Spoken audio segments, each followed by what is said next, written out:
This is Bloomberg Businessweek. Insight from the reporters and editors who bring you America's most trusted business magazine, plus global business, finance, and tech news. The Bloomberg Businessweek podcast with Carol Massar and Tim Stenovec from Bloomberg Radio. Hi, everyone. Welcome to the weekend edition of Bloomberg Businessweek. Tim is off this week. So where to start? Yes, we could begin with how the week began and what felt like a mini market meltdown that led us to a $6.4 trillion global equity wipeout in the span of 3 weeks and a rush into shorter dated treasuries in the U.S. bond market that briefly drove yields on 2-year notes below those on 10-year bonds for the first time in over 2 years. And it all led some to call for emergency rate cuts by the Fed. By week's end, feels like things calmed down a bit. Even though, I gotta say, early in the week, we saw crypto assets sell off as well, testing the industry axiom that Bitcoin is the equivalent of digital gold and therefore belongs in an asset portfolio to hedge against stock market gyrations like seldom before. That wasn't quite the case this week. As you know, we'll talk crypto, though, with the author of Cryptomania. Plus, the U.S. presidential race, it is off and running full throttle now that Vice President Kamala Harris picked her running mate, Minnesota Governor Tim Walz, who will together go up against the Republican ticket of former President Donald Trump and Ohio Senator J.D. Vance.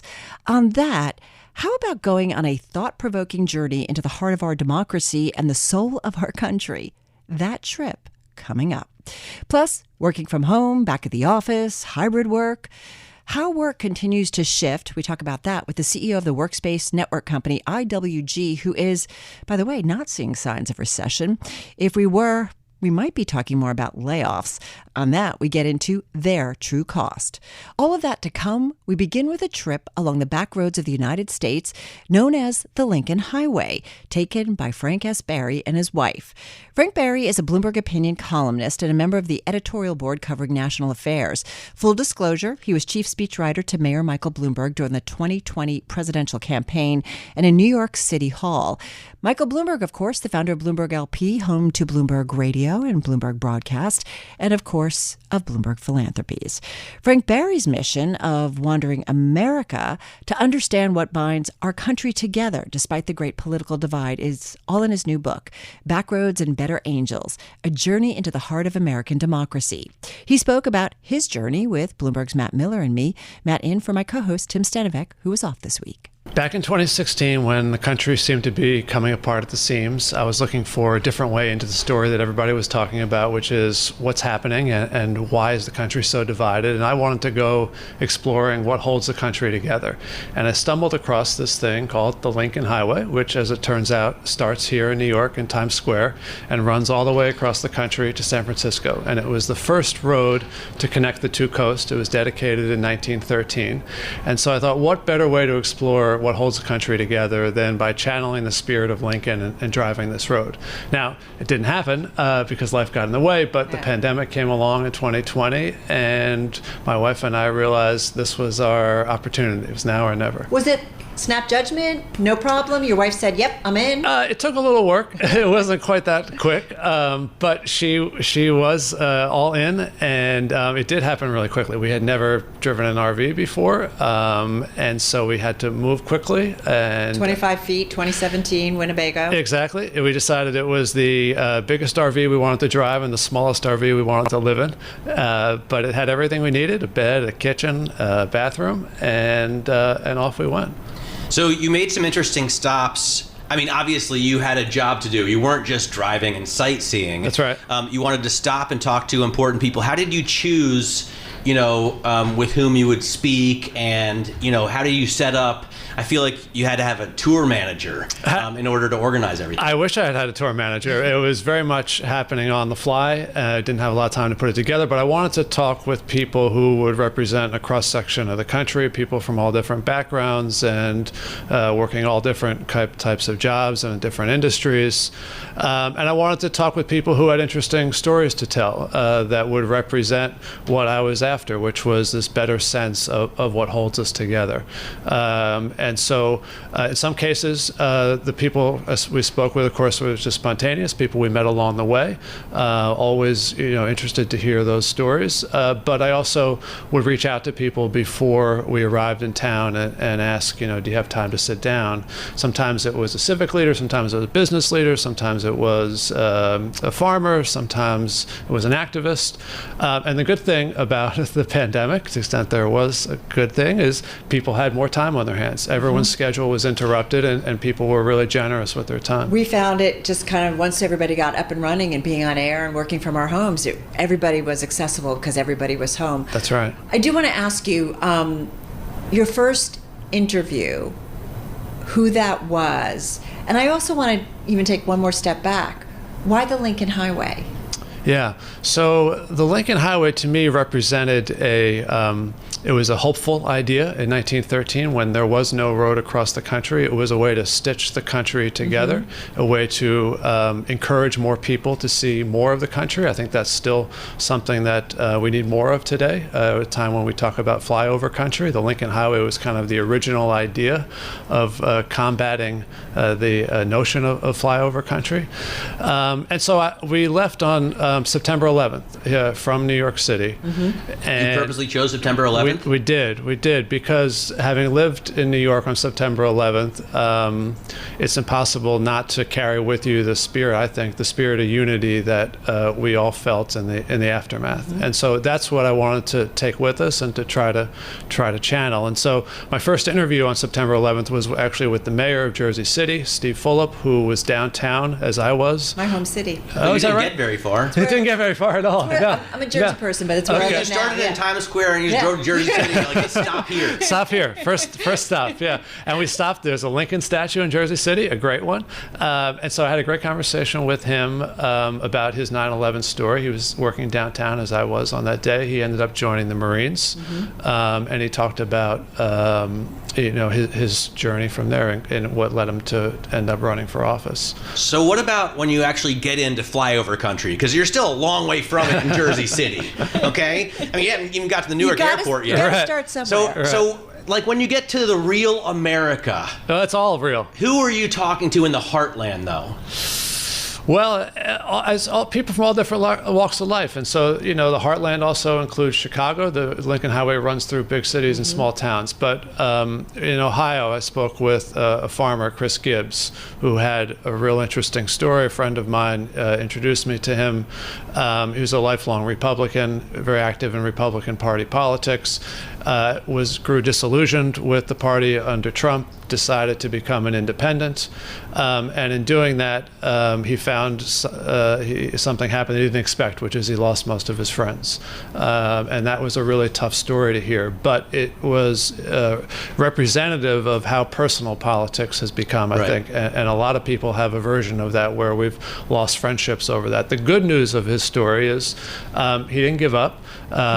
He decided to become an independent, and as it turns out, the Democratic Party asked him to chair the local county party committee, and he's now doing that. I'm just trying to get to the other side because, we're here in New York. When we put together a two-sided panel, neither one likes Trump, right? When you talk to a Republican, you're talking to one who doesn't support Trump. But yet half the country does support Trump. And I imagine you left this, bubble in order to get in touch with that other half, to find out what these hillbilly elegy people were all about. So did you run into any? Well, of course we did. Lots of Trump supporters, and saw Trump signs all along the route. Lots of them. But my purpose was not to try to explain other people to readers. Right? This was not hillbilly elegy. I wasn't trying to do that. I was trying to let people speak about their own experiences in ways that would remind us of what holds us together. And so, to give you one example of a Trump supporter, a really strong Trump supporter, I spoke with two, husband and wife, out in Arizona when we made it to the end of the Lincoln Highway. We kept going. Two ranchers, and they talked about how difficult life had been for them under the Obama administration because of a change in a EPA rule, and the difficulty they were facing because of an EPA rule that would require them to fence their ranchers. It's open range, require them to fence their road, and it would have cost $2 million. I said $1.6 million. I said, $1.6 million to put a fence up? And he said, well, I could do it for $60,000, but because of federal regulations, it would cost me $1.6 million. Did you find most people were willing to talk? Absolutely. In fact, almost no one said, I don't want to talk or I don't have time. People were really forthcoming and welcoming. Did you? Oh, go ahead, Matt. Well, no, I'm curious about the Winnebago side of it, because I would love to do that. Also, I've never driven an RV. We'll talk about when you first got it, right? You had to go to, was it Tennessee? No, where'd you go to pick it up? So we bought it used, and a woman in Florida was kind enough to drive it halfway, so I met her in North Carolina. Oh, North Carolina, yep, forgive me. Picked it up, had no idea what I was doing, got in the driver's seat, feared that I had bit off more than I could chew, and kind of did. But at that point, it was too late, and so we drove it back to New York, and then off we went. But yeah, neither of us, my wife nor I, had driven an RV before. We had never lived in an RV. You parked it on the street in the city? Well, we brought it upstate for a few days, and then we brought it back into the city. But no, I never actually. In fact, we walked the first mile of the Lincoln Highway from Times Square to the river, and then we got a ferry and picked up. It was on the other side? Yes, it was on the other side, yeah. Smart move. Yeah. All right, you guys took 2 months to get across the country. We did. I mean, that way, yes. right? Right. 2 months to get to San Francisco. We arrived on Election Day, or on Election Day Eve. And what was that like? Well, it was crazy because San Francisco was empty downtown. It was being boarded up as we pulled in because there was a real fear of election day or election night violence if the results went the wrong way. And so that was really disturbing to see in a trip that was exploring democracy, to be in a city where there was a fear of violence at the end of an election. That's something that I had never seen in my life. We're a young country, a young democracy, right? We've definitely seen our moments of strife. We've had a civil war. After talking to people, do you have more hope? A lot, yeah. I came away really optimistic, actually, and full with hope. Partly because that's what I heard from people when there was a lot of frustration I'd hear from both Democrats and Republicans about how divided we were. But in the end, most people expressed hope that we would get through it. They weren't always able to articulate exactly why, but there was this sense that we would get through it because that's what we do. And actually, there's a lot of history in the book, but that's probably the most historically accurate assessment that you could make, because we've been through so much as a country, even though we're relatively young, so much violence and division, civil war being the worst of it, but plenty of other episodes too. But we've found ways to get through it, and part of the story of the book is highlighting those ways, the kind of the values that have led us out of the dark times. And I think the more we can recognize that we've been through versions of what we're experiencing today, the more kind of hope and faith we will have that we can get through it. Are there any prescriptions? I mean, hopefully we don't have to get to a civil war before we can reset, right? How should we deal with this division? Well, there's a lot I think that we can learn from Lincoln, and that's why he's the perfect guide for the trip. And so one thing to keep in mind is, Lincoln in the 1850s, as the country was heading towards civil war, said of white Southerners, they are just as we would be if we were in their situation. Now, Lincoln abhorred slavery, thought of it as a moral abomination. But here he was speaking about Southerners and their support for slavery with no judgment. And I think that is something that we can learn from, because today there's so much judgment about the other side, and so much kind of quickness to decide that the other side is not just wrong, but they're evil. And I think the more that we can recognize that we're shaped by our circumstances, and that that different points of view can still hold valid perspectives, to not assume that we are entirely correct, that others have valid viewpoints, the more that we can try to hold the whole thing together. Frank, do you think it's just Donald Trump, so that if he is no longer a part of the GOP or guiding or leading the GOP, do things change? I mean, you saw people as you drove, and it was off the beaten path, right? Sometimes it was dirt roads. And one of the things that we often talk about is the struggles that a lot of Americans feel, that, yep, we've got a stock market that sometimes is hitting records, or we've seen it, and yet that's not Main Street. And so I wonder if it's something deeper in the fabric right now. Yeah, it's definitely deeper. This doesn't all go away. The division doesn't all go away if Trump goes away. I definitely believe it runs much deeper than that, and that's why we've got to be able to recognize what can get us through it. Because it's not just defeating Donald Trump. It's not waiting for him to leave the political scene. Mm-hmm. The forces that are dividing the country right now, and you see it anytime you pick up social media. You see it on your phone, but you hear it in conversations, and you sense it in people's anxiety. All of that is going to be with us, and it really requires leaders to tap into, as I say in the book, the better angels of our nature. It's a Lincoln phrase, but it does require leadership that reminds us of the best of America and the best of our values, and to recognize when leaders are trying to exploit the worst in us and to tap into our fears and hatred. Well, and I guess we have to be open as well. When I think about the problems on the left, you've got the sort of cancel culture and sort of this gaslighting censorship. I'm sure a lot of people on the right feel that they can't speak or be heard because they're not allowed to say how they feel. Absolutely. I couldn't agree more. And that's something I speak with people in the book about, that also is a threat to democracy. And sometimes Democrats fall into the trap of thinking that threats only exist on the right, and that's wrong. They exist on the left too, and that censorship that you're talking about is a big part of it. And I heard that from people in different parts of our journey, the fear of speaking their minds. Mm-hmm. And a lot of times that fear was on the left because of either facing personal or professional repercussions for stating their opinion. That's a really unhealthy thing in a democratic society if people feel afraid to express an opinion. Does academia make it worse? I used to think about, one of our producers said, that's what college is. You say stupid things and then you learn. Yeah. And we don't do that anymore. Or if you do, the penalties are incredible. Yeah. Are you talking about professors or students? I'm talking about both. No, but you know what I'm saying? Like it was an environment. Both are capable of saying stupid things. You know what I mean? Yeah, college should be a place where you make mistakes and learn and grow. But also, any community should have a level of forgiveness and understanding that we're not going to see things differently. And the desire to shame and punish people for being on what someone views as the wrong side of an issue is really counterproductive to a civil democratic society.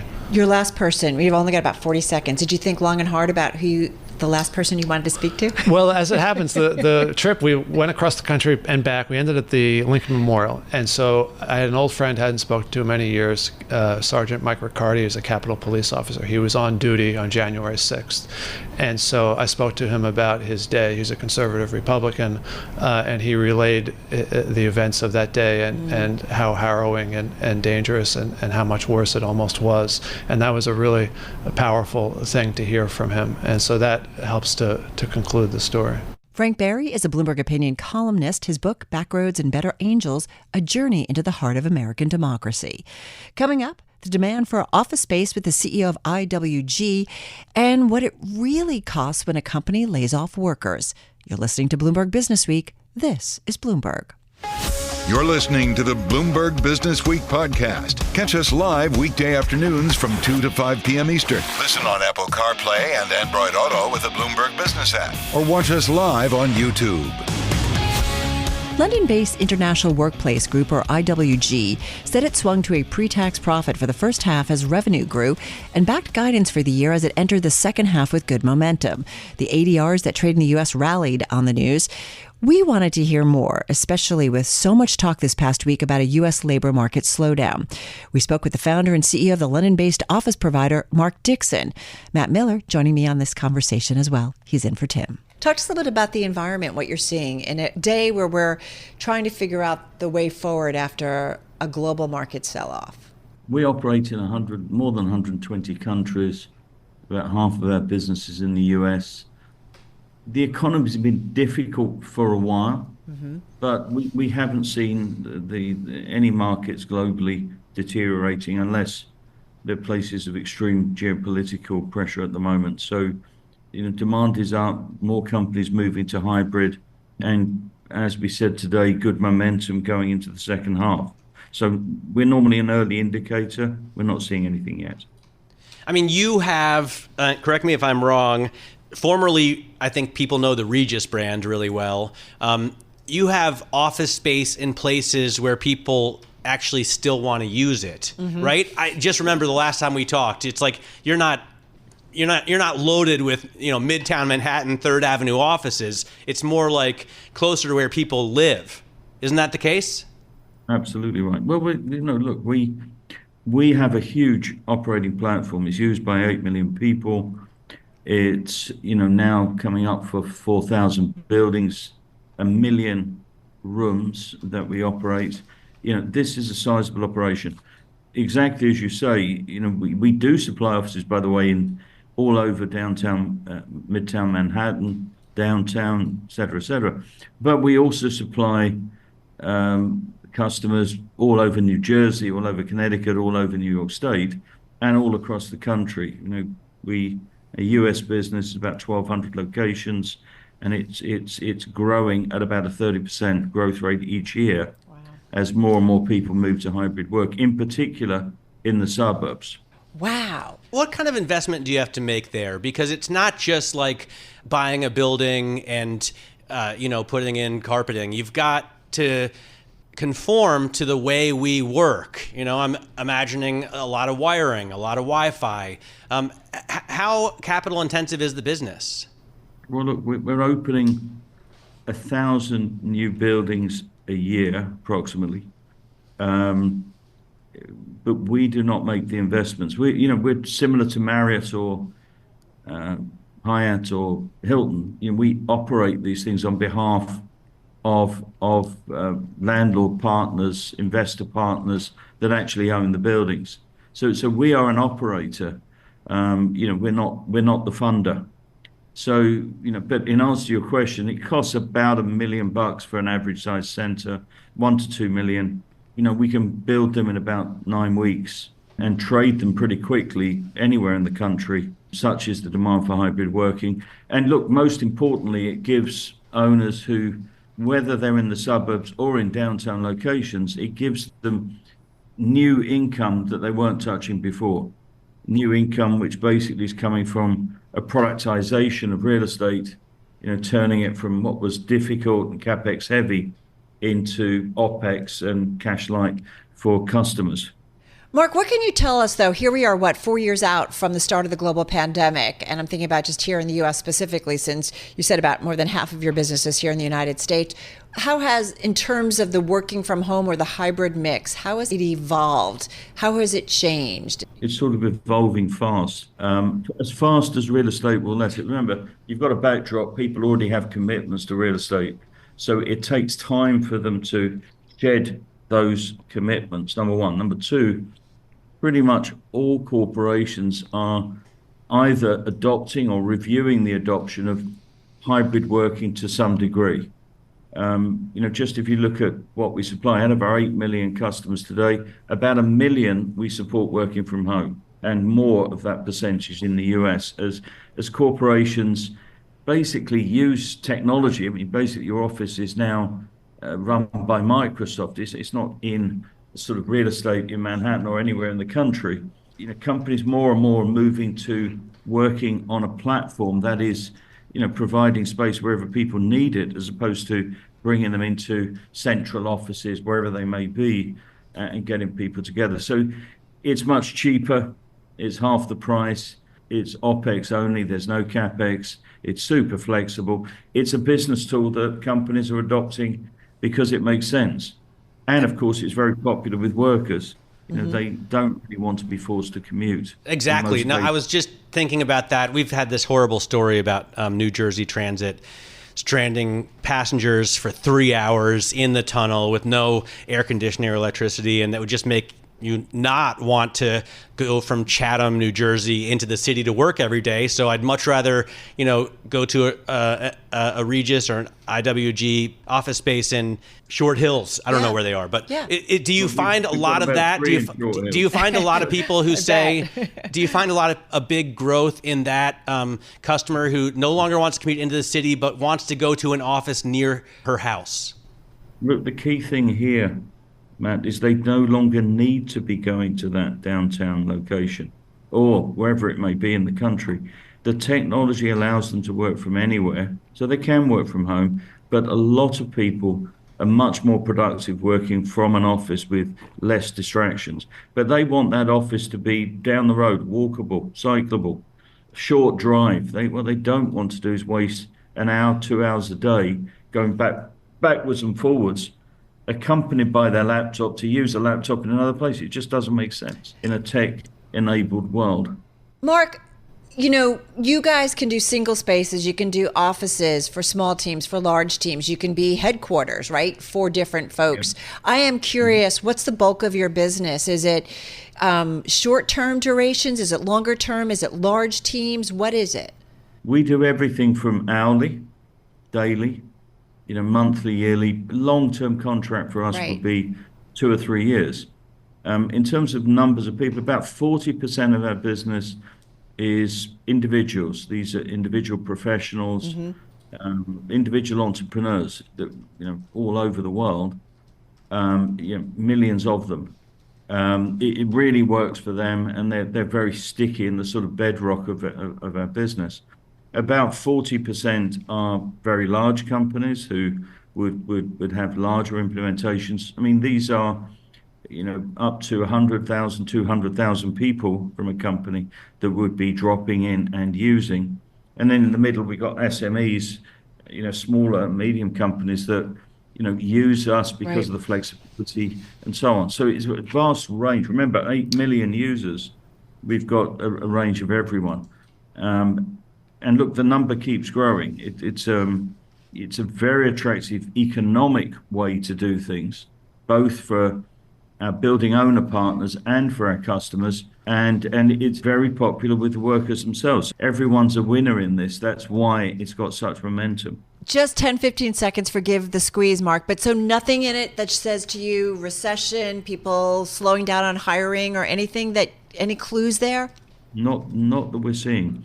Look, a lot of companies are looking to save money, but that's been going on for a while because of the cost. But no, we're not seeing anything in any of our markets. That was Mark Dixon, founder and CEO of the office provider IWG, also known as International Workplace Group. Well, another work-related story that was among the most read on the Bloomberg this past week came from Businessweek and our WorkShift team about the true cost of layoffs. Because when companies cut staff, they don't just have to pay severance, but face other expenses that haven't been fully calculated until now.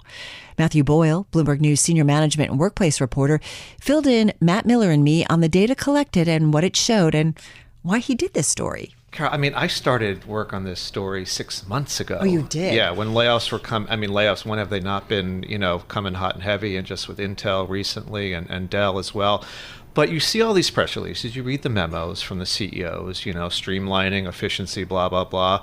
And then the SEC filing goes out and they say, we are taking a charge of X million for severance. I'm like, okay, there's got to be more to it than that, right? What's the true cost of a layoff? Because I've been laid off. And we've, either you've been laid off or you've done a layoff. I think all of our listeners fall into one of those two categories. And you see what happens to the survivors, the people who are still there. They're like zombies at times. They're worried about another layoff coming. They now have to do the work of 2 or 3 people. So, your engagement goes down, your morale goes down. You're kind of looking out the door like, maybe I should be down the street taking a job somewhere else. Yeah, a lot of other people just leave because they're like, listen, we're doing layoffs. I need to get out of this business. So we know that output declines. We know that quitting goes up. But how much does this actually cost? We just kind of see these as like intangibles. Like, well, it happens, but, we had to do this. So I'm like, somebody must put some numbers behind this. So I dug around and finally found, I found an actuary at the Department of Labor. I found academics who have studied this. I found a guy who studied 200 layoffs and figured out how much did the quitting rate increase after the layoff. Let's step back and first look at just the direct costs. Sure. Because you're talking about the whole ball of wax, right? But you lead your story with the Facebook firings, and I knew a couple of young people that Facebook brought over here from Europe to work, and then almost all of a sudden laid them off and sent them right back. They had great packages. Yeah. And the whole thing was almost $1 billion, right? To Yeah. lay off 11,000 employees. That's like $88,000 a person. Exactly. And that's just the severance, right? Yeah. So I looked in their filing and they said, well, after we $975 million or whatever it was in severance. It's real money. But it's not material because we're saving all this money. We don't have to give any of these people bonuses next year, and we're saving this or that. And I'm like, there's got to be, again, more to it than that. So, but all we really know is how much they take in the charge for severance, which will cover, 2 weeks salary, healthcare continuation, outplacement, help with your resume. But again, the cost of a layoff goes so what much are the further. biggest indirect costs? Yeah, like you exactly. got to bring in, I guess, Bain or McKinsey to make you feel better about it first, right? So you got to pay Another cost. Yeah. Yeah, there you go. No, Matt Boyle will do it for you. So the biggest ones are reduced productivity, output goes down. So I went to a firm called Active Track, and like other firms, so they're one of the biggest ones. They track employee activity. Now, we've all heard about, they're watching your hours, they're surveilling you, and all these stories about employee surveillance. But employers do want to know, what you are doing on the company time. So this company was able to track pre and post layoff productivity at 7 anonymous firms. Obviously, I don't know who they are, but we saw exactly what happened to productivity, and it was usually about an hour a day less productive. So that's 18 hours a month. Turns out to be, for every 10,000, for a company with 100 employees, that means more than $50,000 lost in productivity every month until it finally reverts to normal, usually after 6 months, but sometimes, not 6 months. So that's one of the big ones. Another one is increased quitting. People are worried about their own job, and so so you have an increase in what's called voluntary attrition, quitting. Right. Now, companies always have a level of attrition normally. It's usually about 19%. So usually you are replacing 19% of your people just because they found something better in general. But when you do a layoff, your voluntary attrition can go up by 50%. That's a lot. That is a lot, yes. Well, and I feel like on the other side of that, like if you need those workers that are leaving. Yeah, those are the ones you want to keep. Exactly. That to bring them in, to recruit them, then to retrain them. That's, again, another cost. Yeah, so those are people you didn't want to lose in the first place. They're not the people you laid off. Then you have to recruit and train their replacements. So all that has a massive cost, and I was able to determine it. So you take a normal turnover rate, you figure out how much it costs to replace the people you lose, the increased incremental quits, as I was calling it, because it usually costs about 1.25x to replace a lost worker. So if you take, let's say, $65,000 average salary in the U.S., that's over $80,000 to replace them. Multiply that by the incremental quits. And at a 10,000 person company, you're talking about $75 million that you were not thinking you were going to spend to replace all these people. I have to say, you sound like an accountant. I'm kind of loving this. Well, I'm a history major, so no, this was all new to me. But it's wild though. I had people walking me through the math, saying, "Yeah, that sounds right," but I wish I could do it for a particular company. Get inside their books. That wasn't going to happen, so I just had to sort of guesstimate and do back of the envelope I bet those calls stuff. went well. Hey, so and so. Yeah, exactly. Hey, Meta, why don't you tell me what your favorite? You have also, obviously we all pay unemployment insurance tax, so the company pays that, and because when Meta fires 11,000 people, a lot of them are going to go on unemployment and start collecting money from the state. We all pay for that collectively, but it turns out the state wants a little bit more from a company that fires people the next year, right? Yeah, I filed that under boring but important. Of course, your unemployment insurance rate is going to go up because you just put some people on unemployment. So guess what? So there I've spent weeks finding this guy who used to be an actuary for the Department of Labor who was so tired of getting that question from people. How much is my UI rate going to go up? He built his own calculator to figure it out because it varies state by state, and all these laws and the formulation for it goes all the way back to 1935, and different states do it different ways. Long story short, this guy actually put a calculator together. So I said, hey, what if you're a Texas company and you lay off 10% of your workforce? He's like, oh, just plug it in. Boom. There you go. Your unemployment insurance is going to go up by such and such $1 million a year. That's so wild. that's another one. Then there's the lawyers. Let's not forget the lawyers. You got to hire lawyers to make sure you don't get laid off, and if you don't get sued. Right. And you will get sued. And you probably might get sued, but it might be a big, massive, ugly class action lawsuit, or it could just be one person who's like, how dare you, type of thing. But you have to analyze the demographics of the people you plan to lay off to make sure that no one group is disproportionately hurt. That's Matt Boyle, Bloomberg News Senior Management and Workplace Reporter. You're listening to Bloomberg Business Week. Coming up, there are lots and lots and lots of books written about the good, the bad, and the ugly of the crypto world as we continue to digest the hype, hope, and the fall of crypto's once almighty king. That story's coming up next. This is Bloomberg.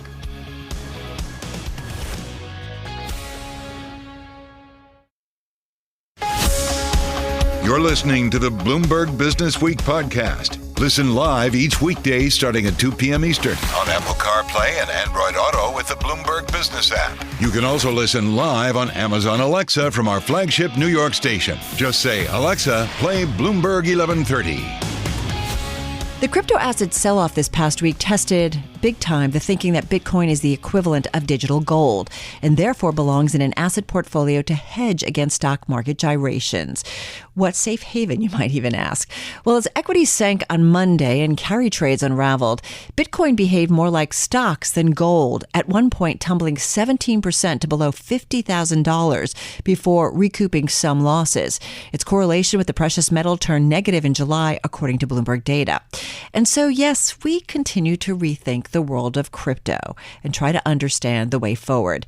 Writing about it in a new book out this past week, Andrew Chow, correspondent for Time magazine, his book, Cryptomania, Hype, Hope, and the Fall of FTX's billion-dollar fintech empire. There are lots of books out there about the world of crypto, about FTX, about the good, the bad, the ugly, and really still a lot about the promise of crypto.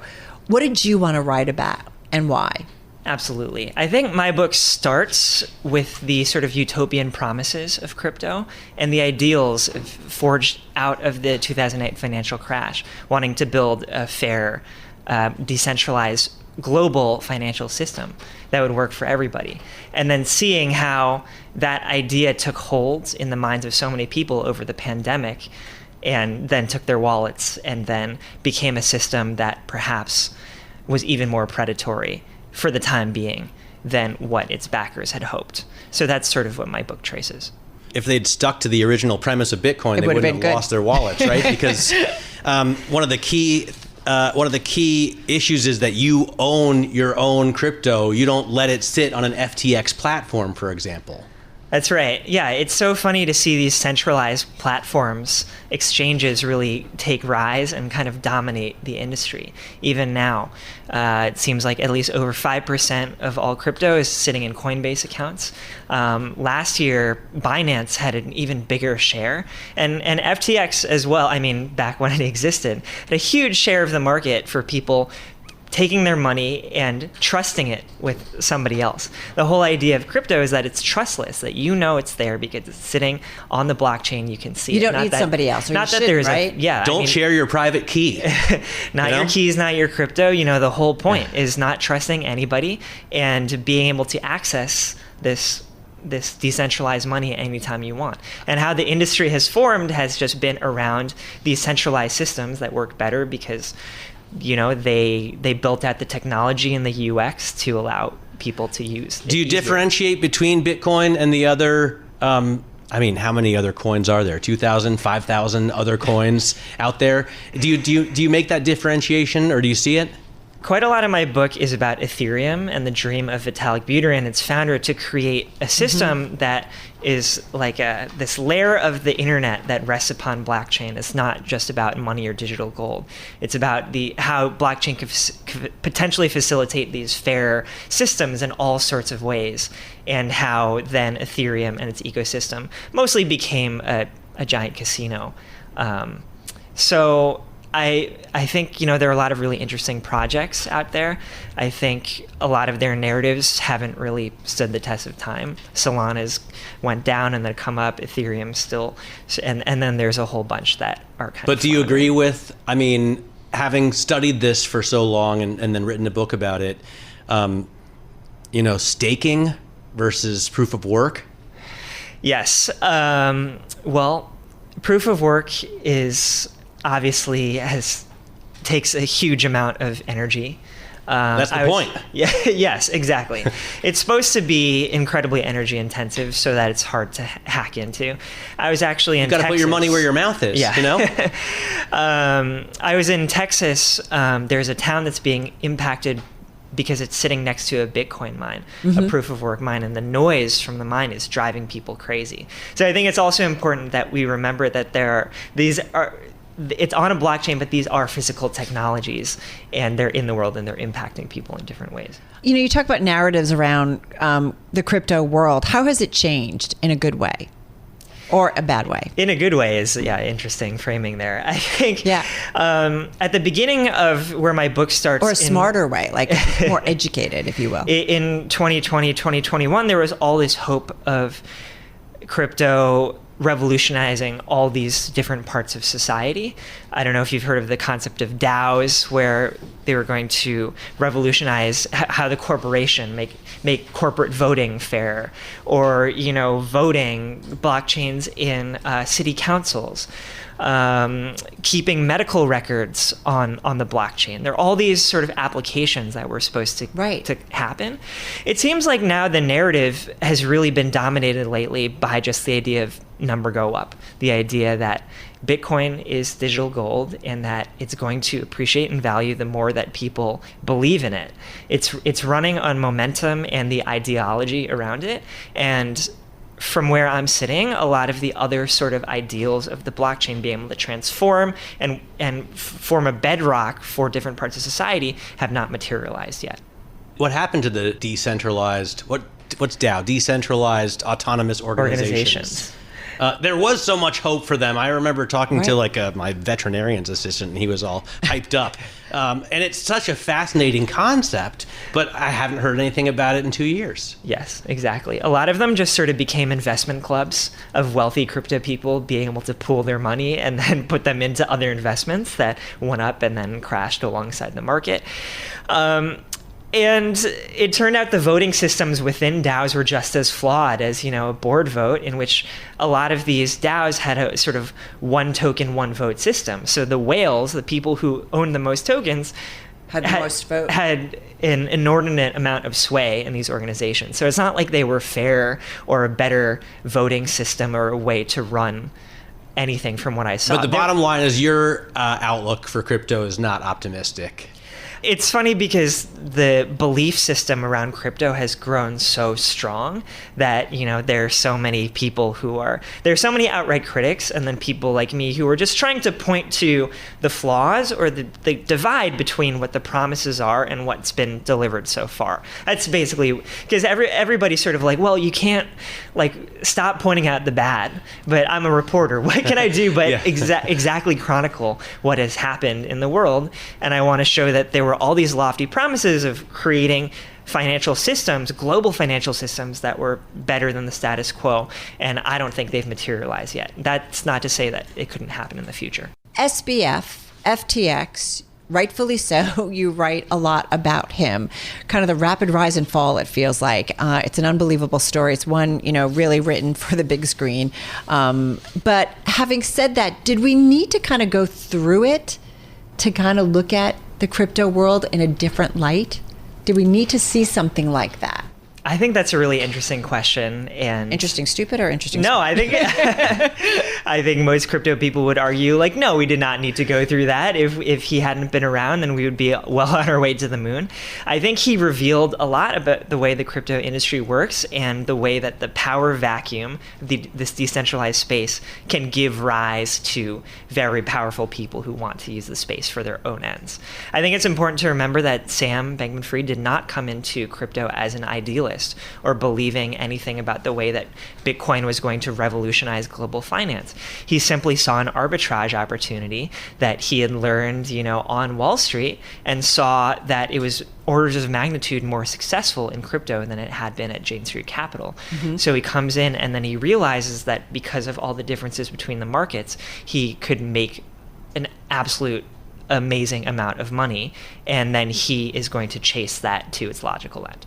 but he had no idea, it seems, how to run a business. He had no concern for any of the bureaucratic side of it, the back office, the admin. He did it all wrong. And it seems, I feel sort of sorry for him because it seems like he sort of fell into this mistake. I mean, he was clearly making it on purpose, but he should have been better advised. He wasn't 26. He's 32, actually. But to me, still seems pretty young. Okay, but to spend 25 years in prison. But still.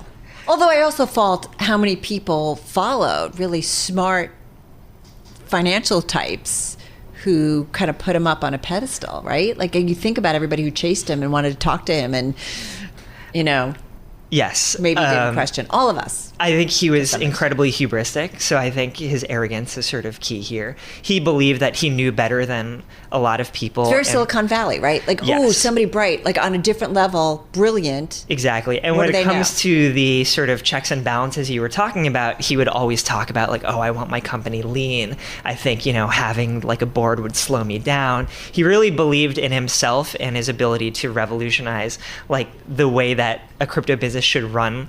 He was the least risk averse person you'll ever meet.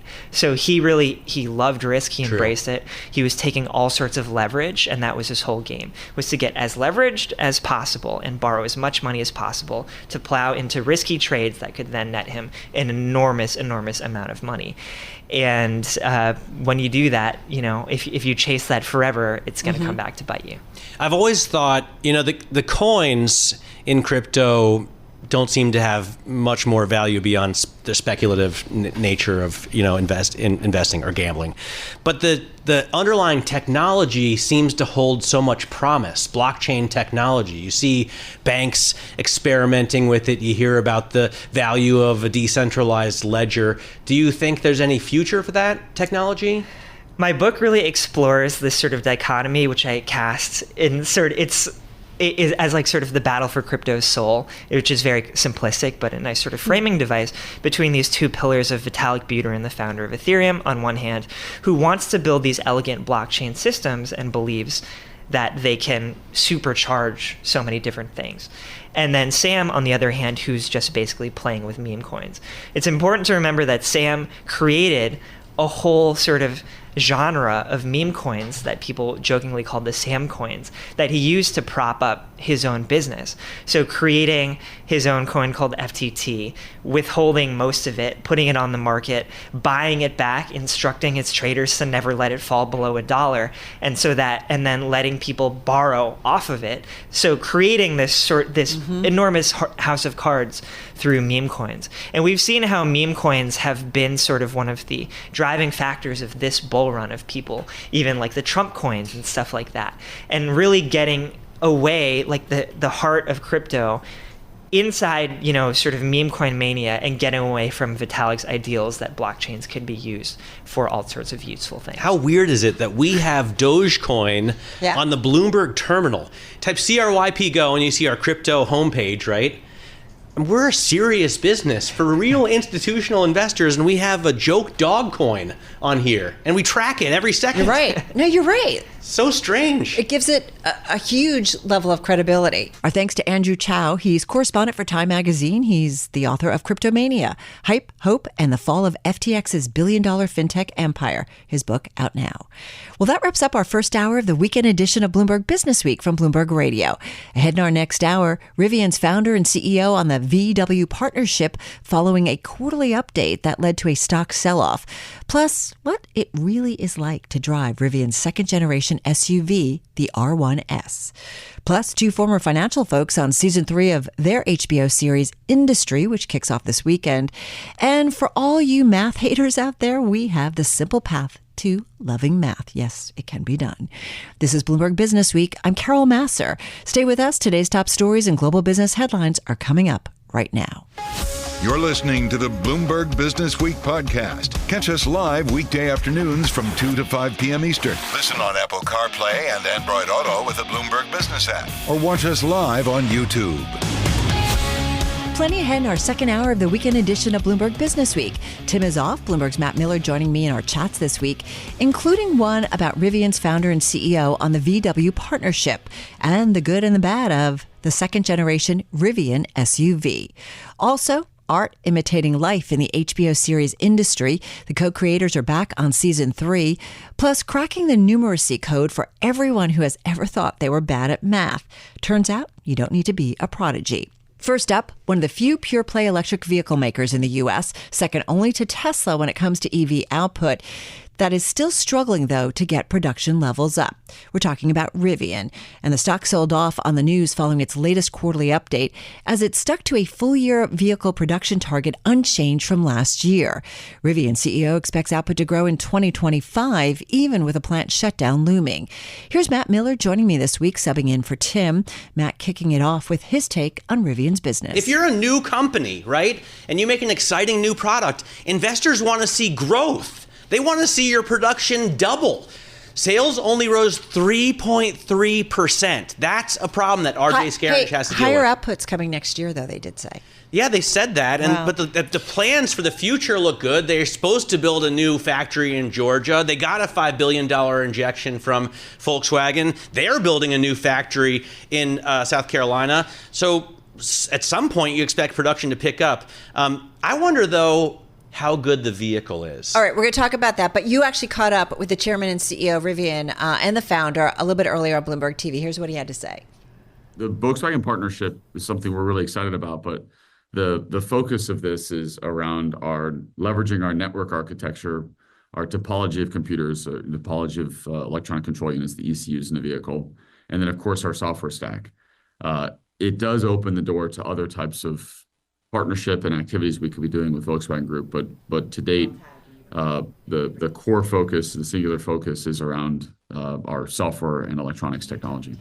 So he's saying that because Yes. I asked him if Volkswagen was going to basically rebody a Rivian to make the Scout. You know, they bought the Scout brand and they're going to revive that awesome old truck. Or if, maybe Volkswagen would be able to give them more production with their South Carolina factory. So I wanted to know more about that partnership. So does Hannah Elliott, my partner in Hot Pursuit. Your other partner. Yes, my other partner in my podcast, Hot Pursuit. And she has actually driven the Rivian. I have not. She's driven too. She joins us now from Los Angeles. Hannah, you drove, I think a couple of years ago, the pickup truck version of the Rivian, the R1T. Now they've made improvements to, I guess, the powertrain, the software, and they have given you a new R1S to test out. What do you think about their products? Yeah, this is the R1S, the second generation, and in a word, better. It's better. Definitely, the technology is more seamless.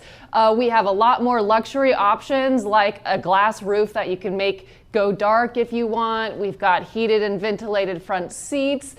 We have actually better driving controls and ride handling, even though I still think that can be improved.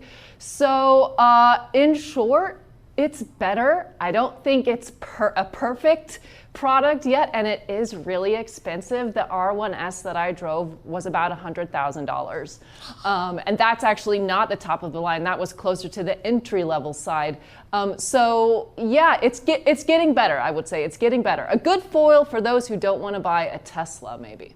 Interesting. I got to say, it looks like a kind of a Land Rover meets Suburban with cartoon eyes on it. I love the design. I like it's that. lights I like in the that. front. That's what it looks like to me. Yeah. Like you could put this totally. in, right? A little bit. Well, it's got a signature look because Yeah, Hannah, they're coming out with other models, right? And they all kind of have that signature.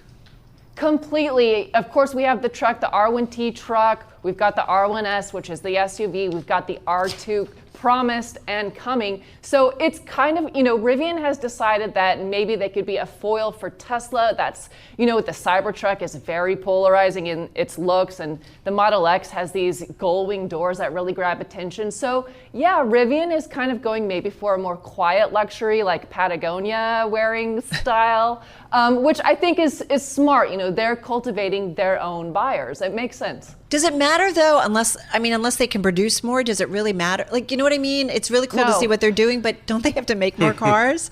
Yeah, they really need to make more cars. We already know that they're pausing production in some of their factories. Unfortunately, they're dealing with supply chain issues. Of the 4 models that you can pre-order of the R1S right now online, only half of them or fewer are even being delivered, only the dual motor. We're waiting for a tri-motor and a quad motor, which they're saying will have over 1,000 horsepower. So I'm really excited to test those and drive those, but they're not here yet.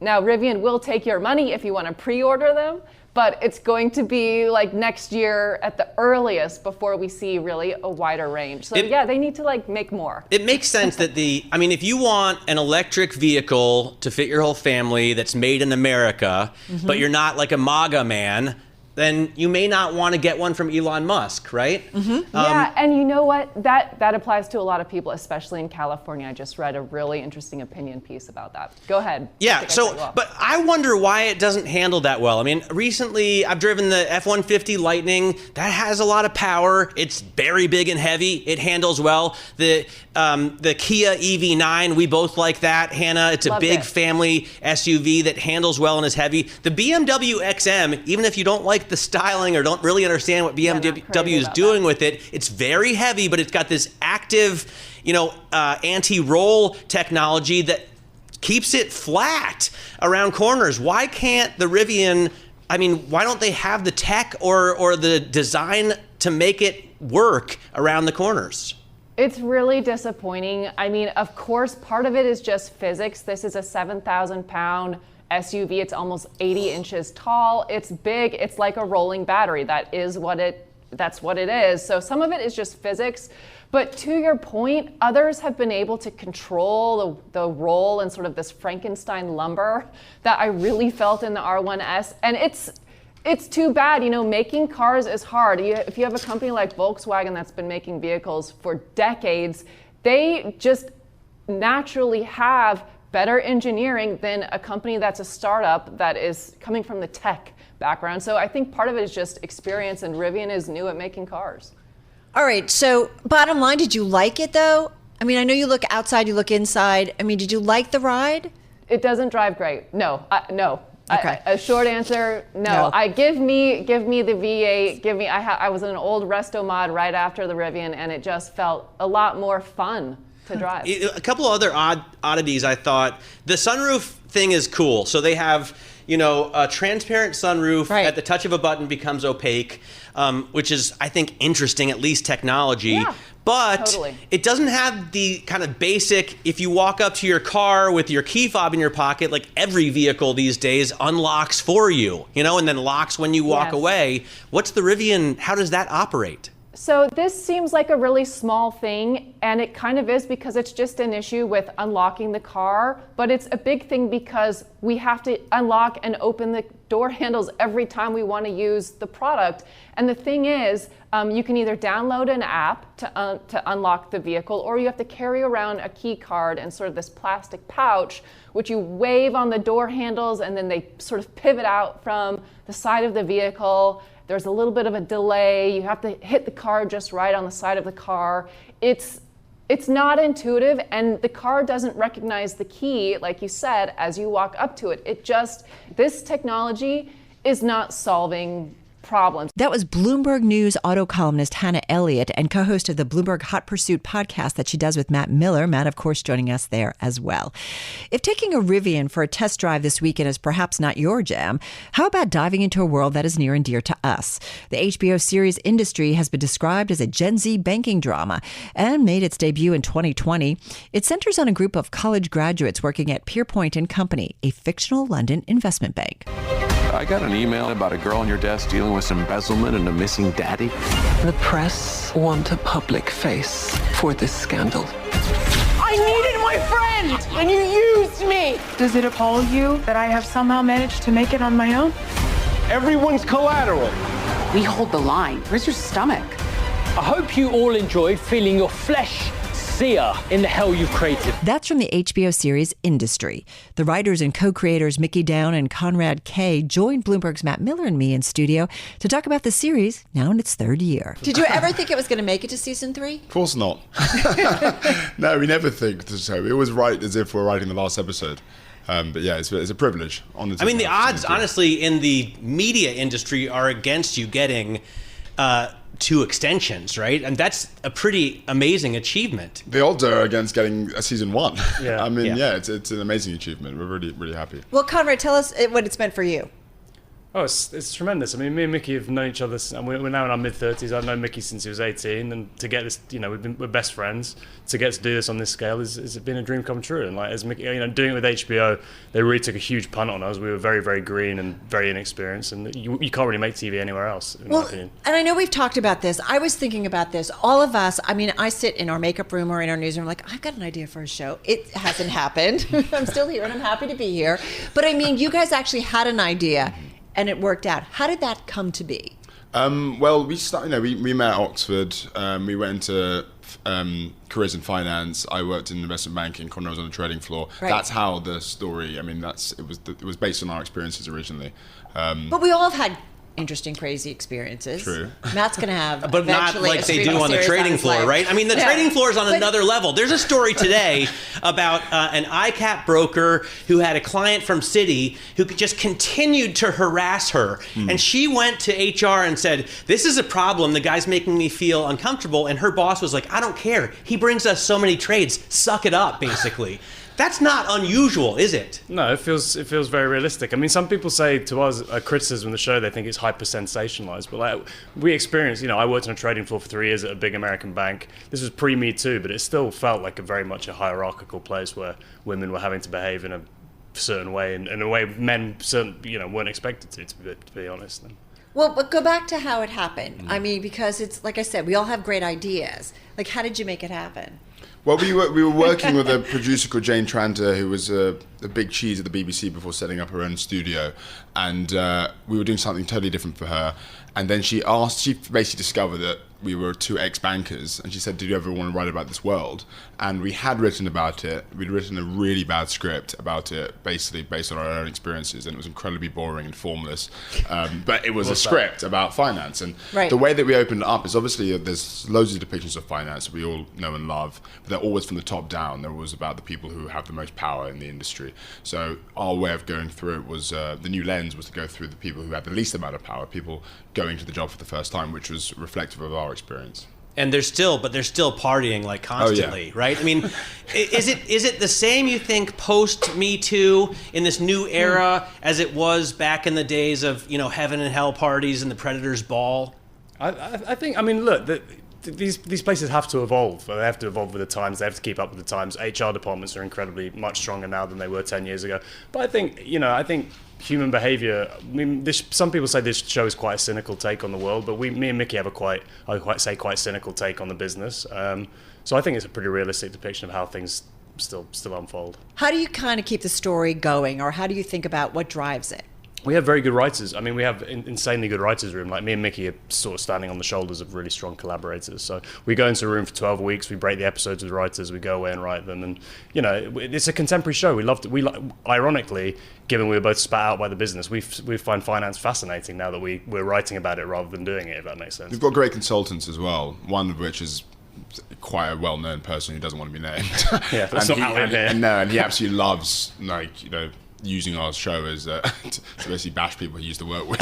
Well, listen, Billions, right? You think about Billions, right? They had some really incredible consultants too, right? To make sure that the hedge fund world, right, that investment world was depicted pretty accurately. And for all of us, it was like a guessing game of like, who was it based on? That wasn't a guessing game at all. It's quite we all know who it was based on. I know, but you know that there were nuances that you maybe wanted to still figure out. Do you get any commentary from the pros? Like if you're hanging out at a pub in the city, does someone say, "Oh, that show's actually very realistic," or "No, that's way off. That's not how we like sell We get bonds." accosted by people in the pub all the time. And they often show their own narcissism as well, because they come up and say, "Oh, that character's quite clearly me." Yeah. So we don't even I don't know who you are, dude. But yeah, no. People in the business say it's quite accurate. We get approached quite a lot. I still get a lot of LinkedIn messages saying you got me into finance via your show. Seriously, which is quite. We didn't actually write it as a recruitment tool, but ironically, it's become that I think is very interesting because you have a cynical take on the industry. It's very dramatic in a way that maybe people don't necessarily want to be involved with, and yet you're recruiting people to the industry. Do you find that more often than you're making people leave the industry? I think it's obviously we left it, but there's a certain amount of seduction in the show, and it makes the industry look sexy. Someone said to me the other day, "You've made banking sexy again," and I said, "Well, that's exactly what I set out to do." So I'm very happy. You also get into ethical investing, which I think is interesting. We talk a lot, in the Bloomberg world about the rethink of ESG, right? Going through a lot of changes. Why did you choose that topic? Is it just because it's kind of top of mind right now?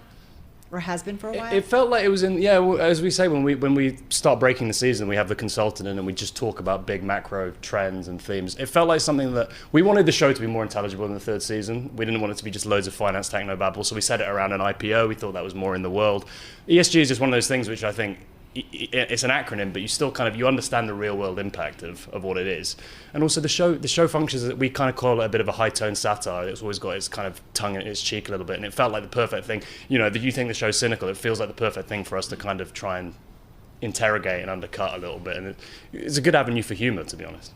How do you like working with HBO? And what's it like? I think you said it's the only place that's really making TV right now. Why do you say that? Well, I just think it's still the gold standard. It's still the home of prestige television. I think that we have no experience working with anyone else really, so it's easy for me to say. No, but you talk to people on other shows. You've been doing this for years now. You've got 3 seasons. And I'm always astounded by the amount of people who say to us, you have no idea how much latitude they give you. They give us amazing notes. They're very collaborative. They push us in the right direction. What kind of notes do they give you? I'm always curious they never about tell us the process. to censor ourselves. They don't tell us to censor ourselves. They always tell us to push ourselves into darker places, more interesting places, more human places. They're very, as Mickey says, they're amazing collaborators. Very incisive. I think a lot of TV is censored now. A lot of it's quite bland. I think a lot of it's quite down the line. And I still think HBO is the place where you go if you want to make stuff that's provocative. And it was definitely, if you think you go back to Sopranos, you go to Sex and the City. Like, it was a moment in time where I feel like all of a sudden TV really did push the limit, right? And they did set the standard for it. And it does feel like, I don't know if it's gone backwards a little bit. I like Episodes. Have you seen Episodes? I don't know that I've seen Episodes. It's a great show about people, people from Britain. They come to LA to make a show. And when you say that HBO is giving you notes, I'm thinking about the way they did it in that show. It's a good depiction of it, actually. It is a good depiction of it. It's a good show. It's funny. So, what about the streaming model? I mean, we saw these strikes that went on for so long last year, and it's so much harder for actors to get what they want out of it. There's so much concern about AI. There's so much happening in media right now. What do you think about being in it at this time in your life, or at this time in its life? Well, it's challenging. It's like whenever big tech disrupts anything, it doesn't really think about it acts first and then doesn't really think about the long-term consequences of what it's doing. I mean, for us, the streaming model, I can just talk about it practically in terms of we really like the fact that HBO put the show out week to week. And that you can't binge it. And though it's a very bingeable show, there are seasons of TV which, Disney put out and they had to have a cultural moment that lasts about 2 days. Whereas HBO make it more of an event-driven thing. The show's going to air for 8 weeks. Hopefully it's going to be a bit of a conversation. Back to the old times of Destination View, or hopefully. And it's something on a Sunday night and people talk about it on a Monday morning. It's not rocket science. It was like that with Game of Thrones and Silicon Valley and Veep when they were all on. For sure. I feel like it's kind of weirdly disrespectful of people's work because people, 150 people worked on our show for a year of their lives. For it to go in a weekend feels a little bit. It's like one rainy weekend and we all just binge. We've all done it. Exactly. Where do you guys want to take the show, or how do you think about it?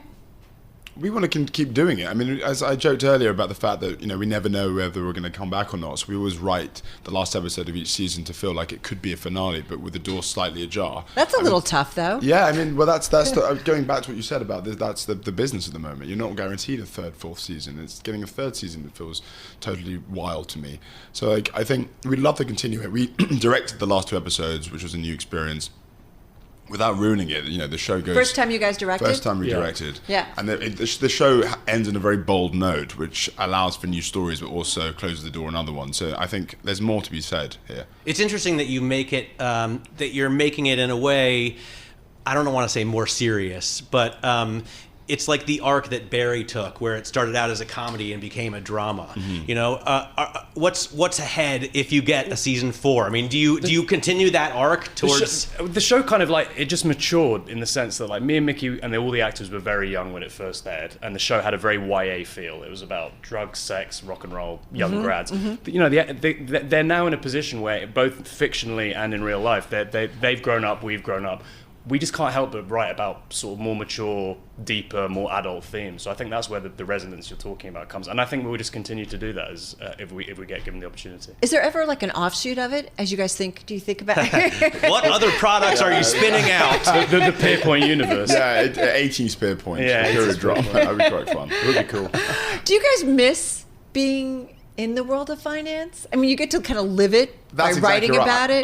We get to live it writing about it. We get to meet really influential people within it. I am so much more fascinated now by it than I was when I was actually in it, because I was doing junior banker at an European investment bank doing Excel spreadsheets. I wasn't actually having to write about the thing. But you loved it when you were there. Oh, I didn't love it at all. Oh. I'm just kidding. No. We were shameless. We were chewed up and spat out. I was unceremoniously thrown out the door of Morgan Stanley.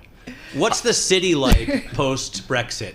I mean, I know back in the day when I worked in London in the early 2000s, and it was like the heart of global finance, right? Of course, New York is also incredibly significant, but there was a concern that post-Brexit that would fall apart and it would all go to the continent, which I don't think has happened at all. I don't think it has. I mean, culturally, just walking around the city or walking around London, you feel the impact and atmosphere of finance still. I mean, every single person and their brother is wearing a vest and coming out of a pub on the Tuesday. So it feels like, maybe it feels a little slightly less electric than it did. I mean, just speaking to our friends that are high up in big investment banks, like just the way you're allowed to behave feels slightly different. That's probably had a different effect on Correct me if culture. I'm wrong, but all the bulge brackets like Goldman and all these, their European hub is still London. It's not like they moved to Paris. No, none of them moved. But for a minute, they thought about, hey, maybe we go to Frankfurt, and the employees kind of said, no way, I'm not going to Frankfurt, no matter how much you pay me. But they've come back. I mean, the cap on bonuses is no longer there, and I feel like this new government is making inroads to having a relationship with the finance community and with Europe again. Yeah. So I think maybe we're just going to go back 8 years. What do you guys find fascinating about the current financial world? Do you Whoa, get caught that up? was a big pause. Did you get caught up in the stock slide the last few days? I mean, were you watching the non-farm payrolls number come out and think, oh my it was goodness? great. I thought it was very good viral marketing for our show. That was the biggest sell-off in Japan. And we get paid in dollars, so we often Mickey's offering monitoring central bank news to see if we're going to lose a couple of $1,000s on our paycheck. That's about as much of our finance interest goes, really. Interesting. All right, fascinating stuff. No, it is really, I don't know. It sounds like you're having fun. It sounds like you'll find out if there's, the third season's just getting underway. So I feel terrible to talk about a fourth season, but we'll see, right, what happens. I mean, it's really gone on a lot longer than I bet you guys thought. It has. Oh my God, yeah. For sure. I would just say as a quick sales pitch, if you were turned off by seasons 1 and 2, I think season 3 you could almost watch cold, and it's a really universal and engaging story. So.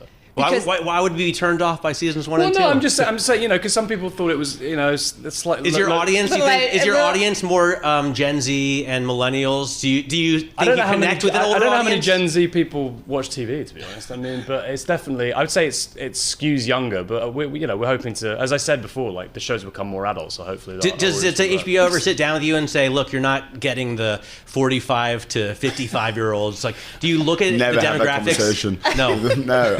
I think it's a broad demographic. I mean, my father-in-law, who's an ex-judge who in his 60s loves the show, but he said he would love there to be a button where it just skips all the sex scenes because he likes the business, he likes the finance, he doesn't want to see any of these young people having sex. He says, but but I think the show is mature, much more mature than it was. So it's an explosive season. What do you hope people get out of it? Just to kind of wrap up, Mickey, let me ask you first.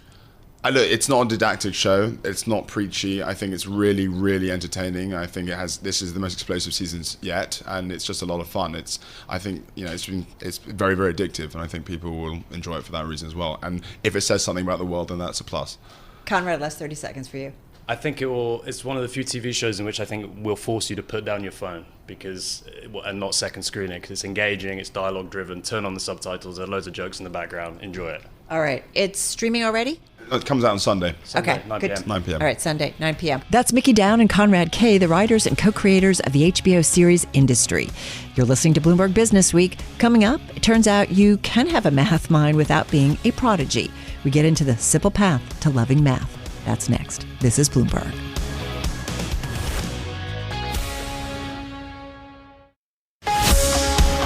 You're listening to the Bloomberg Business Week podcast. Listen live each weekday starting at 2 p.m. Eastern on Apple CarPlay and Android Auto with the Bloomberg Business App. You can also listen live on Amazon Alexa from our flagship New York station. Just say, Alexa, play Bloomberg 1130. The math performance of U.S. teenagers has sharply declined since 2018, with scores lower than 20 years ago and with American students continuing to trail global competitors, according to the results of a key international exam released this past Tuesday. In the first comparable global results since the coronavirus pandemic, 15-year-olds in the United States scored below students in similar industrialized democracies like the United Kingdom, Australia, and Germany, and well behind students in the highest performing countries such as Singapore, South Korea, and Estonia. And while the data seems to show a continuation in math underperformance that predates the pandemic, our next guest says there is a way to change that. Shalini Sharma is the CEO and co-founder of the nonprofit educational software organization Zearn. Her new book, MathMind, The Simple Path to Loving Math. She joined Bloomberg's Matt Miller and me, starting with her own admission that she's not a math prodigy, but thanks to a revelation in middle school, learned to love math. I was not a math prodigy, and I had a accidental unlucky experience in 6th grade that changed the trajectory of my life. My math teacher, Mr. Snyder, he just decided to believe in me when I didn't believe in myself. What had happened is I was in a math class in 6th grade. It was honors math. It's the first time I experienced that the boys were thriving and the girls were quiet in the back.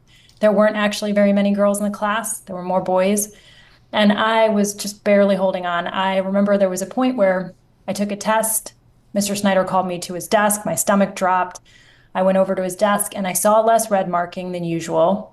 And he said to me, you did better on this test. And if you try your best, you could be just as good as the boys. And I know in 2024 that we don't think that's a good thing to say to a little girl, but I will tell you that my heart exploded because it was the first time I considered that I didn't just have to survive, but that I could excel and I could be the best. And it started this powerful chain reaction. And I wasn't born one, but I made myself a math kid. And I came to love math, and it's because of that moment.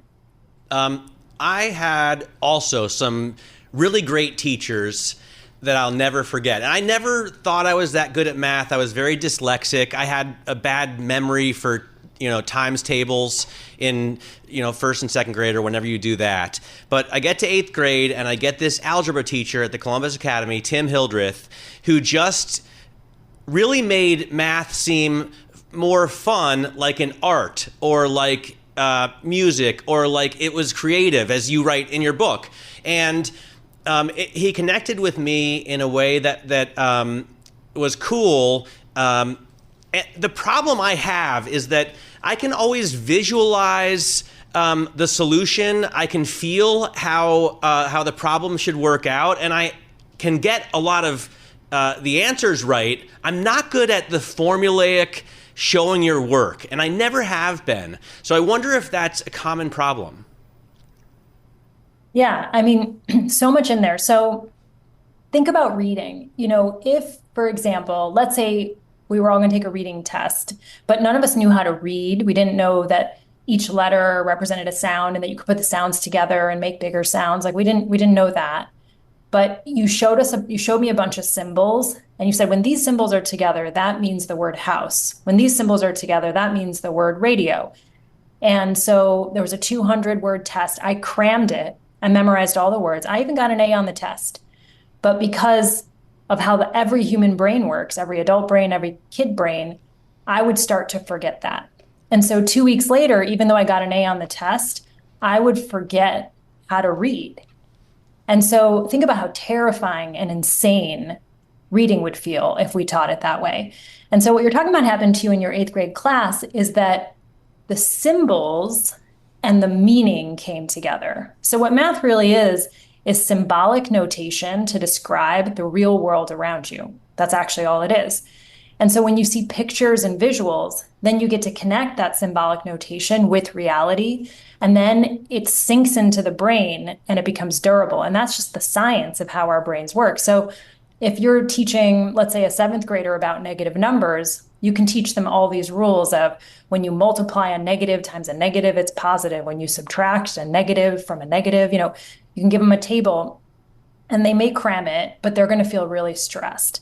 But if instead you say, okay, think about negative numbers as you dive into the ocean and you go deep into the ocean, and that's negative numbers.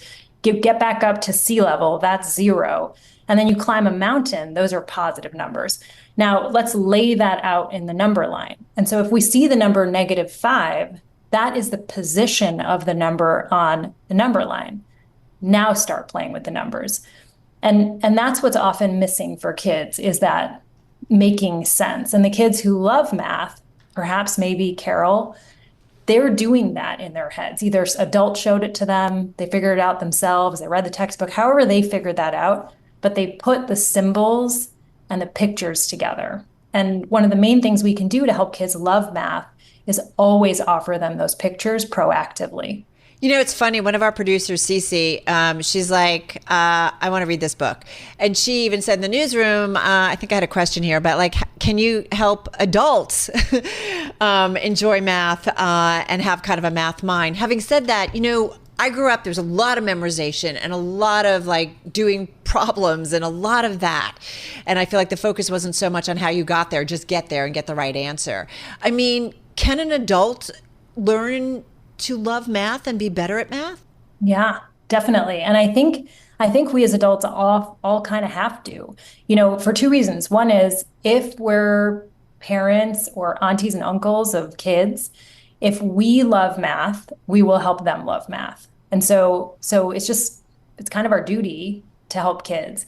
But the second is, in the world that is, kind of manifesting in front of us, the need for numeracy, it's just off the charts. And, there's a lot of attention paid to literacy, but it just really pains me that there's this prevailing misconception that some kids are destined to be left behind and they can't do math, or some adults can't do math. And more we see that means they can't participate. And that means even participate in understanding your show. You have such an interesting show, but you're using a lot of mathematical terms. And so we want people to be able to participate. But yes, I think there are 4 steps to building a math mind, and I think they pertain to anybody. It's like the race when you're at the, at the end of a dinner and you're like, okay, are we going to give them, you're out to dinner with a bunch of friends, 15, 20%. Okay, everybody's figuring it out. And it's who could do it so fast? I don't know. When we were kids, it was 15 to 20%. Now they want 20, 25, 30. It's a little different. You say that there are roadblocks for adults and for kids. What are the sort of hurdles that we need to overcome? What are the common issues? Yeah, so the first is just believe. You open the show at the top by talking about the United States versus other countries, shared some love for Estonia. And what's happening in those countries is, and it might seem so simple, but it's a big deal, which is in those countries, people start with the belief that kids can do math. So, the simple parallel I give is, imagine if we put all our kids in this country in kindergarten through 8th grade, and at the end they came out and we gave them a test and we thought the test was really high quality. And at the end of the test, the majority were illiterate. The majority couldn't read. We'd be scandalized. And what if, even worse than that, a bunch of adults said, that's okay, they're not reading kids. We get very mad at the adults. But that's the exact same thing we're doing in math. We're talking with Shalini Sharma. She's CEO and co-founder of Zern. It's a nonprofit educational software organization. Her new book, which is what we're talking about, it's entitled Math Mind, The Simple Path to Loving Math.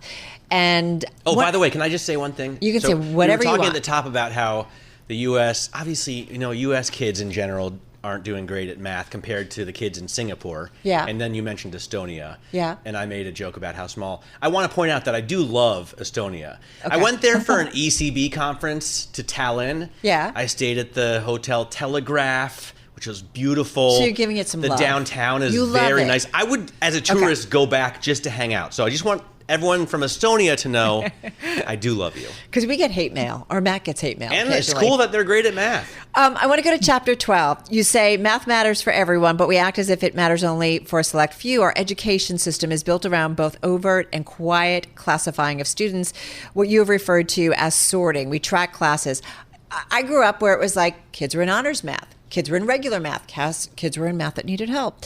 And it was like you were definitely, I know, like I don't even want to say it. And it really put you in a certain way. And I hope my daughter's not listening, but she was in a point where she thought she wasn't good in math and got a tutor, and she actually is really great in math and loves it. And so it's just, but she got it in her head that she wasn't great. I really hope she's not listening. She's not. She will hate me forever. What we do in the U.S., what's wrong with what we do in the U.S. and how we teach math? Because there was something, I saw a video where you talk about math wars, something the U.S. does but other countries don't. Yeah. So like your kid and millions like them were at the top of my mind when I was writing Math Mind. And we have a system, and it's a strange one, where we actually spend billions of dollars educating millions of kids by sorting. Yeah. Find the math kids, not just teach all kids math, which is what is happening in other countries. And kids aren't dumb, right? So you can say whatever you want, put like, nice things on posters, like, making mistakes is okay or whatever, but they know what's actually going on. And what's going on is that the way we teach in mathematics is it's a test to see if you have that rare genetic material to be able to do math. And every day you can fail the test. So by the way, even kids who are in the honors class, they're not feeling really good either. Everyone is feeling uncomfortable. Everyone is feeling like there's this scarce, rare genetic inborn material, but it's completely not borne out in science. Babies as young as 2 weeks old understand quantities. Pigeons can count, so can dolphins. And so we just have to relax because we can all do math. And what I'd say is that doesn't mean that kids who have a deep passion for mathematics shouldn't be able to accelerate ahead. If you have a deep passion for writing or journalism, you should be able to accelerate ahead. But that doesn't mean because you accelerate ahead that I shouldn't get to have really fun and challenging writing opportunities. And so we don't have to put those things in opposition. And we don't in other fields of knowledge, but we just do it in math. I would just say it's crazy, and we could just all stop. I want to know what the system is that you developed or that Zern developed. I read that you guys have a system that 1 in 4 elementary school kids use, and I don't know, like half of middle schoolers use, which made me curious. Like, what is it? What is it? Like a program? Do you have materials for teachers? Is it like tricks? What is it? Yeah. So it's 1 million middle school kids, but so that's the way I'd like to think about Zern. There's a really famous mathematician who describes our problem in middle school math in America. And he says, kids walk out of class every day like 10 to 20 minutes behind in terms of confusion. Now, we make that a big catastrophe, but that's all. They're just 10 to 20 minutes behind. And if we could support them in their homework or with just 10 to 20 minutes of additional input, then they would get it. It would click. You get that aha moment in your brain. And so think of Zern as that digital complement. It's the 10 to 20 minutes every day for teachers or for families. And on Zern.org, it's free for teachers or families. And so we provide that 10 to 20 minutes. I think some of the secret sauce of Zern is the pictures, GIFs, visualizations. When we're teaching, so for example, when we're teaching a fraction bigger than 1 whole, so 8/4, like, what does that even mean? On screen, the teacher will cut 2 oranges into fourths. And you can see, well, it's 2 oranges and they're cut into 4 pieces. So there's 8 pieces. And so it moves it from really abstract, like no one really knows what 8/4 means in 3rd grade, to being extremely concrete. Everybody understands 2 oranges cut into 4 pieces. And so that's how we're trying to support kids. Shalini, I wonder, AI, artificial intelligence, do you think that's going to be a good or bad thing for the world of math and kids? Do we need math? We have iPhones. And we've talked with Sal Khan about a lot of this in terms of what he's doing. And I was just going to ask, is the Khan Academy like a competitor? Or, I mean, you're not for profit, so what do you think about that? Yeah, I mean, so I would say there's only two sites I have 13-year-old twin boys, only two sites I let my kids on, Khan Academy and Zern. And I know Sal's kids have played with Zern. And I think it's really outstanding. And he does similar things with visualizations and videos. And, we're both nonprofits just trying to put the best education we can up online for free for everyone. I think that with regard to AI, I don't know. I have no expertise and no ability to predict where the world will go. But I'll say this, which is it makes it seem like math is more important. And the reason for that is like in today's world, the single biggest predictor of getting through high school, into college, graduating college, and then having a massive effect in the sum of millions of dollars on lifetime earnings is algebra completion. Just that, algebra completion in your K-12 experience. And so if that's what's happening today in the world of jobs today, think about what happens in the future as numeracy and math skills become more and more expected and more part of every job. We already see STEM jobs mixing together. We used to think STEM jobs were you became an electrical engineer, you became a computer scientist. Not the case. Lots of folks who are majoring in history are actually out there doing STEM jobs. This was really fun. And I feel like any of us, I think you certainly, a bunch of adults you resonated with, and any of us who have kids, it definitely resonated with. Wait, we have 20 seconds left. Who did it better teaching math at the university level, Brown or Harvard? Brown. Ooh, well done. That's Well good to done. know. That's Shalini Sharma, CEO and co-founder of the nonprofit educational software organization Zern. Her new book, Math Mind, The Simple Path to Loving Math, Cracking the Numeracy Code for Everyone Who Has Ever Thought They Were Bad at Math. And that wraps up the weekend edition of Bloomberg Businessweek from Bloomberg Radio. Thanks so much for joining us. Be sure to tune into Bloomberg Businessweek Monday through Friday, starting at 2 p.m. Wall Street time on Bloomberg TV, Bloomberg Radio, and on Sirius XM Channel 121. You can also listen to us on Apple CarPlay and Android Auto. It's free in the Apple App Store or on Google Play. You can also watch our daily broadcast on YouTube. Just search Bloomberg Global News. We're simulcast on Bloomberg Originals, available at Bloomberg.com/originals, and streaming platforms including Roku, Amazon Fire TV, Samsung TV Plus, and more. Find our Bloomberg Businessweek podcast at Bloomberg.com, Apple, or wherever you get your podcasts.